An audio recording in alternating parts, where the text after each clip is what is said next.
이 시간 함께 하나님 앞에 찬양 드리시면서 우리 5월 29일 새벽 예배를 하나님 앞에 드리겠습니다. 찬송가 85장 함께 찬양하십니다. 85장입니다.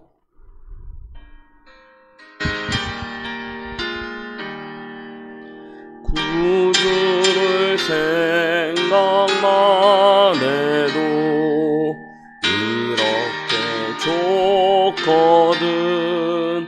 주 얼굴 배울 때야 얼마나 좋으랴. 만민의 구주 예수의 귀하신 이름은 천지에 있는 이름 중 비할 데 없도다.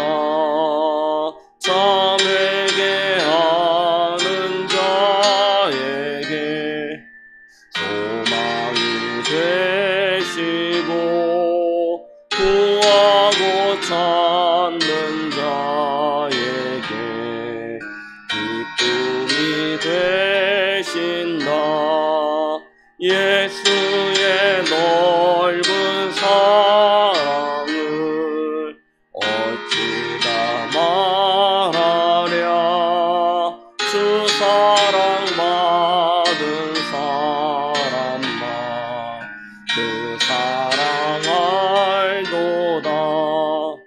사랑의 구주 예수여 내 기쁨 되시고 이제로부터 영원히 영광이 되소서. 아멘.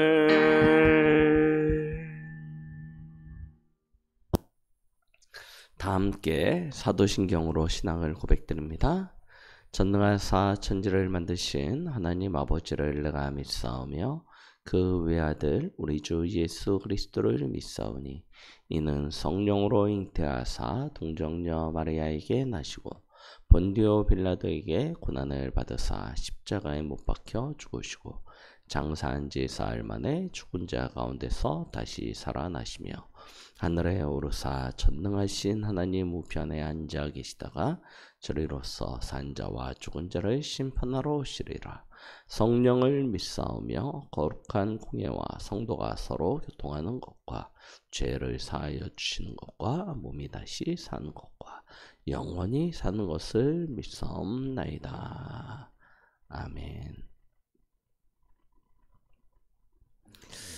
하나님의 말씀 마태복음 28장 18절부터 20절까지 말씀입니다.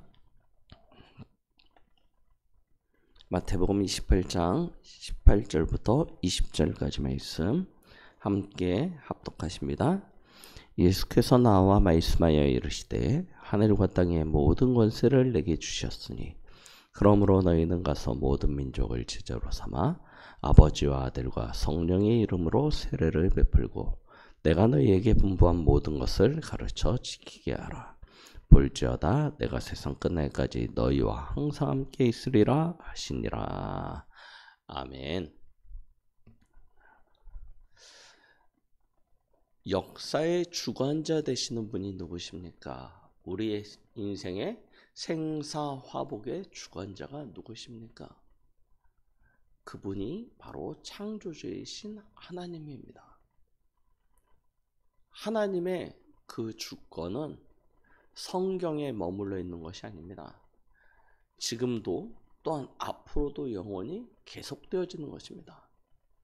그 하나님이 세상의 주인공으로 세우신 분이 있으십니다. 그분이 누구시냐? 바로 아들 되신 예수 그리스도이십니다. 구약은 이 땅의 구원자로 메시아로 여자의 후손 되시는 이가 오실 것이다. 이걸 예언하셨어요. 그리고 신약은 그 예언되어진 메시아, 여자의 후손이 오셨는데 그분이 바로 그리스도이신 예수님이시다라는 것을 증명하고 있죠. 또한 예수님께서 이 땅에 계시면서 그리스도로서의 사역을 다 감당하시고 난 이후에 하늘로 올려져 가시고 다시 천사들을 통해서 말씀하십니다. 너희 가운데서 올려지신 이 예수는 너희가 본 그대로 다시 이 땅에 오실 것에 대하여 약속하셨습니다. 재림주로 심판주로 오셔서 이 땅을 심판하시고 그 이후에 하나님을 믿는 택한 백성들과 함께 영원한 왕국에서 함께 하시겠다 약속하고 계시죠. 그 예수님이 이 땅에 오셔서 그리스도의 사역을 이루시고 하늘로 승천하시고 재림하시기까지 그 사이에 빈 공간, 그 빈 자리를 채우신 이가 계십니다. 하늘과 땅의 모든 권세를 가지신 예수님이 하나님의 자녀들을 위하여 보내신 아버지의 영이 있죠. 그분이 바로 성령이십니다. 성령께서는 하나님의 모든 능력을 가지시고 주의 택한 백성들과 함께 하시며 하늘의 모든 능력으로 우리를 축복하고 계십니다. 우리를 가르치시고 인도하시고 우리의 삶 속에 역사하고 계시죠. 이 성삼위 하나님의 모든 축복을 우리가 실제로 누리게 되어질 때 우리는 흔들리지 아니하는 견고한 그런 신앙을 가지게 되는 것입니다. 예수님은 공생의 사역을 하시면서 제자들에게 근심하지 말라, 염려하지 말라 이런 말씀들을 많이 하셨습니다. 왜 그렇습니까? 세상에 우리가 신앙생활을 하다 보면 또 사회생활을 하다 보면 많은 시험들 만한 일들, 염려하고 근심할 만한 일들이 많기 때문입니다. 그때 예수님은 우리에게 말씀하시는 것입니다. 염려하지 말래요. 근심하지 말래요. 왜 그렇습니까? 우리의 주관자 되시는 분 성삼위 하나님을 믿으면 된다는 것입니다. 우리가 지난 메시지들을 다시 한번 확인해 보시면요. 우리와 함께 하시는 이가 누구십니까? 우리 어제 강단의 말씀, 하늘과 땅의 모든 권세를 가지신 분이십니다. 그가 우리의 창조주시오, 우리의 주관자가 되시고 우리 인생의 주인이 되십니다. 그런데 그분이 어디 계십니까? 내가 세상 끝날까지 너희와 항상 함께 있으리라 약속하셨습니다. 그 앞선 메시지를 확인해 보십시오. 뭐라고 이야기하셨습니까? 우리는 가지입니다. 가지는 포도나무에 붙어 있기만 하면 자라게 되어져 있습니다. 열매 맺게 되어져 있습니다. 자라나고 열매 맺는 거예요. 당연한 것입니다. 노력해서 애쓰고 수고하고 땀 흘렸기 때문이 아닙니다. 나무에 붙어 있으면 그 나무로부터 공급되어진 모든 것으로 말미암아 우리는 성장하게 되어지고 열매 맺게 되어집니다. 그러면서 그 앞주 메시지를 보면 우리는 그리스도 예수의 집을 짓는 반석 위에 집을 짓는 지혜로운 사람이 되어야 된다라고 말씀하셨습니다. 그렇죠. 세상엔 비도 바람도 풍랑도 홍수도 많은 사건과 일들이 일어나게 되어집니다. 우리의 인생의 집을 모래 위에 지으면 그때마다 흔들리게 되어집니다. 흔들리는 집은 종국에 무너지게 되어져 있죠. 그러나 반석 위에 집을 짓는 사람은 흔들리지 아니한다 하였습니다. 견고하게 서는 것입니다. 반석 위에 집을 짓는 지혜로운 사람. 포도나무와 가지. 다 무엇을 이야기하고 있습니까? 나의 정체성, 나의 현 주소, 이거 누리면 된다는 것입니다. 우리는 늘 눈에 보이는 것 때문에 사실 흔들리고 있는 것 아닙니까? 우리 앞에 펼쳐지고 있는 현실과 상황, 이것 때문에 염려하고 근심하고 갈등하고 있는 것 아닙니까? 영적으로 하나님이 우리에게 주신 것들을 실제 우리의 삶 속에서 날마다 확인하고 체험하고 누리시기만 하면 끝나는 것입니다. 왜 그렇습니까? 그리스도께서 이미 끝내셨기 때문입니다. 그걸 우리는 확인하면 되는 것입니다. 확인하면 흔들리지 아니합니다. 흔들리지 않는 사람은 세상을 이기게 되어져 있습니다. 어떻게 확인합니까? 어저께 일부 메시지 기억하십니까? 돌 위에 기록된 말씀. 하나님이 모세를 통하여 창세기로부터 신명기까지 중요한 말씀을 주셨습니다. 언약과 함께 이스라엘 백성이 어떻게 가나안 땅에서 살아가야 되는지 중요한 말씀 다 주셨습니다. 그 말씀을 요단 건너 가나안 땅에 들어가거든 돌에다 석회를 바르고 기록하라고 하였습니다. 그런데요, 어떤 돌이냐? 다듬지 아니한 큰 돌이라고 이야기하였습니다. 다듬지 아니한 돌이래요. 무슨 이야기입니까? 내 생각, 내 것, 어떤 우리가 보기에 아름다운 것, 이런 거 다 빼라는 것입니다. 그냥 큰 기둥과 같은 돌을 하나 선택해서 거기다가 말씀을 기록하고 석회를 발라서 모두가 볼 수 있는 곳, 모두가 알 수 있는 곳에 가져다 세우라는 것입니다. 그리고 그 돌 위에서 함께 제단을 쌓으래요. 번제로 하나님 앞에 모든 영광을 돌리고 화목제로 하나님과 소통하면서 함께 거기서 먹고 즐거워하라 라고 말씀하고 계십니다. 그렇습니다. 우리의 삶에 망대가 서야 된다. 우리의 인생 속에 하나님의 말씀이 각인되어야 된다. 돌 위에 말씀을 기록하라. 다 같은 이야기 아닙니까? 우리가 어떻게 성삼위 하나님의 그 축복을 누릴 수 있냐고요. 어떻게 우리가 하나님께로부터 오는 그리스도 예수로부터 우리에게 말미암아 오는 때를 따라 돕는 은혜를 실제로 누릴 수 있겠냐고요. 성령의 그 능력이 어떻게 나의 삶의 실제가 될 수 있겠냐고요. 말씀이 여러분들 안에 거하시면 됩니다.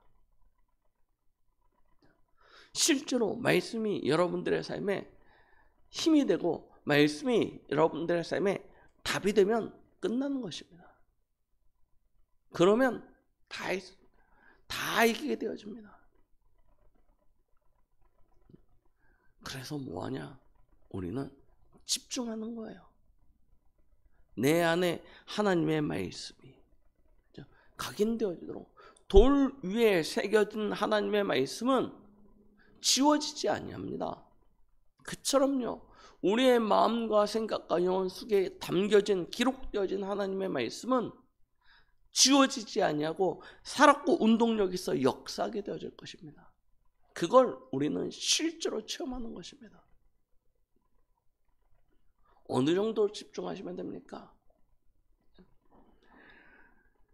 유다, 이스라엘을 멸망당하고 저 예루살렘에 뛰놀던 아이들이 바벨론의 포로가 되어져서 끌려갔습니다. 그 중에 몇 명의 아이들이 용모가 아름다웠기 때문에 이 바벨론 왕궁의 내시로 팔려가게 되어졌습니다. 그 내시로 팔려간 아이들 가운데 누가 있습니까? 다니엘과 사드락과 메삭과 아벳느고, 이 네 명의 친구들이 있었습니다. 왕 앞에 서야 되기에 그들은 아름답게 외모를 꾸며야 됐습니다. 그래서 이 아이들을 담당한 시종장은 이 아이들에게 영양가 있는 음식을 주기를 원했습니다. 그 음식이 어떤 음식이냐? 저 바벨론의 우상들에게 제사를 드리고 남은 음식입니다. 그렇죠. 그게 가장 구하기도 쉽고 싸기 때문입니다. 그러나 가장 영양분이 높은 음식이었습니다. 이 음식을 아이들에게 먹여서 아이들을 살찌우고 아름답게 가꿔서 왕 앞에 내세워야 되는 것입니다. 그래서 그 음식을 먹으라 이야기합니다. 그때 다니엘과 사드락과 메삭과 아벤느고 이 네 친구는 뜻을 정합니다. 우상 앞에 절한 음식을 먹지 아니하리라. 왜 그와 같은 뜻을 정합니까?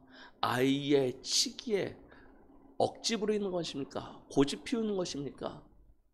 아닙니다. 그들에게는 이사야를 통해서 예레미야를 통해서 전달되어진 하나님의 말씀이 있었기 때문입니다. 그래서 선포합니다. 시종장에게 고백합니다. 우리는 우상 앞에 절한 음식을 먹을 수 없다. 시험해봐라. 우리가 우상 앞에 절한 음식을 먹은 아이들보다 건강해지고 더 아름다워지지 아니하면 우리는 먹겠다. 그러나 우리가 더 건강하고 더 다른 사람들이 보기에 괜찮으면 우리라고 먹지 않기를 허락해달라. 하나님은요, 그들을 축복하십니다. 하나님은 그들에게 뛰어난 지혜를 주셔서 그들을 관리로 세우십니다. 관리가 되었을 때입니다. 느부갓네살 왕이 자기의 모양대로 신상을 만들고 온 바벨론의 관리들을 불러서 그 앞에 절하게 합니다. 절하지 아니하는 사람은 풀무불에 던져 살겠다 이야기합니다. 명령하는 것입니다. 모두가 그 신상 앞에 절하는데 절하지 아니하는 사람들이 나옵니다. 누구입니까? 바로 아까 그 아이들이 자라서 청년이 된 모습입니다. 왕이 크게 화를 내면서 그들을 풀무불에 던져 넣겠다고 이야기합니다. 그러니 다시 한번 기회를 주겠다. 절해라 라고 이야기하죠. 그때 이 친구들이 이야기합니다. 우리에게 그렇게 말하지 마십시오. 우리는 저 풀무불 가운데로 들어가겠습니다. 하나님이 구하여 주실 것이고 그리 아니하신다 할지라도 우리는 저 우상 앞에 절할 수 없습니다. 왕이 크게 화를 내면서 그 아이들을 풀무불 가운데 던져버립니다. 그들을 풀무불 가운데로 끌고 갔던 군사들은 그 불에 가까이 가기 전에 이미 타서 죽었습니다. 그런데 이 세 청년은 그 불 가운데 들어갔는데 오히려 주의 사자가요 그들을 지켜줍니다. 신의 아들과 같은 이가 거룩한 형상으로 그곳에 임재하여 이 아이들을 돌보아줍니다. 왜 그와 같은 선택을 합니까? 말씀이 있으니까요. 하나님이신 그 말씀이 그들에게는 너무나 생명 같았던 것입니다. 죽음보다 더 중요한 하나님의 말씀, 목숨보다 더 중요한 하나님의 말씀, 그 언약. 왕의 조서에 어인이 찍혔습니다. 나 외에 다른 신에게 기도하면 사자굴에 던지겠다는 것입니다. 바벨론의 제1총리가 된 다니엘은 그 사실을 누구보다 확실하게 알았습니다. 그럼에도 전에 하던 대로 예루살렘을 향하여 창을 열고 모두가 아는 그 자리에서, 모두가 보고 있는 그 자리에서 하나님 앞에 무릎 꿇기를 주저하지 않습니다. 왜요? 다니엘에게는 하나님이 주신 언약이 있었습니다. 70년 이후에 바벨론에서 풀려나서 다시 이스라엘 백성이 예루살렘으로 돌아오게 될 때, 그때를 준비하는 것입니다. 영적으로 준비되어진 한 사람은 있어야 되는 것 아닙니까? 모두가 다 우상 앞에 절하고, 모두가 다 강대국 앞에 절하고, 모두가 다 세상 풍조를 따라간다 할지라도 대적하는 한 사람, 영적으로 서는 한 사람, 영적성의 한 사람은 있어야 되는 것 아닙니까? 그래야 이 복음이 이 언약이 전달되는 것 아닙니까? 다니엘은 거기서 뜻을 정하는 것입니다. 사드락과 메삭과 아벳느고는 거기서 뜻을 정한 것입니다. 모르드게와 에스더는 뜻을 정한 것입니다. 다 아니다 할지라도 나는, 그죠? 그리 아니하실지라도 어느 정도입니까? 죽으면 죽으리이다 하는 그 고백으로요. 이것이 반석 위에 선, 반석 위에 집을 짓는 지혜로운 자의 모습입니다. 가지가 포도나무에 붙어 있다는 것이 무엇입니까? 적당히 붙어 있고 적당히 떨어져 있고 이겁니까?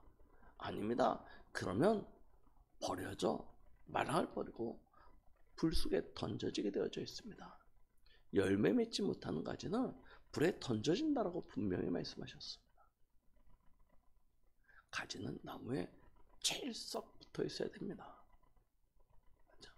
떨어지기 시작하는 나무는 병든 것입니다. 죽어가는 것입니다. 그래서 이 말씀을 돌 위에 기록하라. 너희의 마음과 생각과 그 영혼 속에 각인시켜라. 이야기하시는 것입니다. 우리 강북 동북의 성도들은 그런 축복의 사람, 그런 뜻을 정하는 사람 되어지길 원합니다. 세상에 다 뭐라고 해도, 세상에 다 하나님을 떠난다 할지라도, 세상에 심지어 다 하나님을 대적하고 우상 앞에 절한다 할지라도 우리는 하나님이 주신 언약을 가지고 뜻을 정하는 영적 서밋으로요. 서는 축복이요. 이걸 두고 도전하는 것입니다. 내 안에 하나님의 말씀이, 내 안에 보좌의 축복이, 내 안에 성삼위 하나님의 능력이 실제가 되어지도록 뜻을 정하는 우리 성도들에게 하나님께서는 하늘의 문을 여시고 축복하여 주실 줄 믿습니다. 이번 주 강단 말씀, 세상 살리는 방법, 나로부터 시작되어지는 것입니다. 한 사람으로부터 시작되어집니다.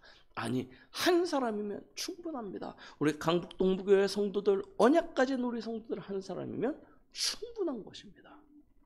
이 축복이 오늘 이 새벽에 함께 예배를 드리는 우리 강북 동부의 모든 성도들에게 그대로 누려지는 은혜가 있게 예수 그리스도 이름으로 축원드리겠습니다. 하나님 아버지, 감사드립니다. 세상의 모든 사람들이 하나님을 대적하고 세상 풍조를 따라 마귀의 종로를 타는 인생을 살아가고 있는 이때 우리에게 하나님의 언약을 주시고 이 언약이 우리에게 부딪혀 이제 뜻을 세울 수 있는 축복을 허락하여 주심을 감사드립니다. 오늘 하루도 그리스도 예수 안에서 충만하길 소망합니다. 그리고 세상의 풍조에 흔들리지 아니하며 사단과의 영적 싸움에서 승리하며 이 시대 앞에 하나님이 주신 그 은혜로 우뚝 서 영적 서밋의 자리에서 세상 살리는 7천 제자의 축복 누리기를 원합니다. 우리 성도들의 심령을 강하고 굳세게 하여 주시옵소서. 방해하는 모든 원수마귀 사단을 꺾어 주시옵소서. 대적하는 모든 무리들이 그리스도 예수 이름 앞에 무릎 꿇게 하여 주시옵소서. 오늘도 우리 성도들이 가는 현장 속에 하늘 군대를 동원하시고 주께서 보좌의 능력으로 축복하여 주시옵소서. 예수 그리스도의 이름으로 기도드렸습니다. 아멘.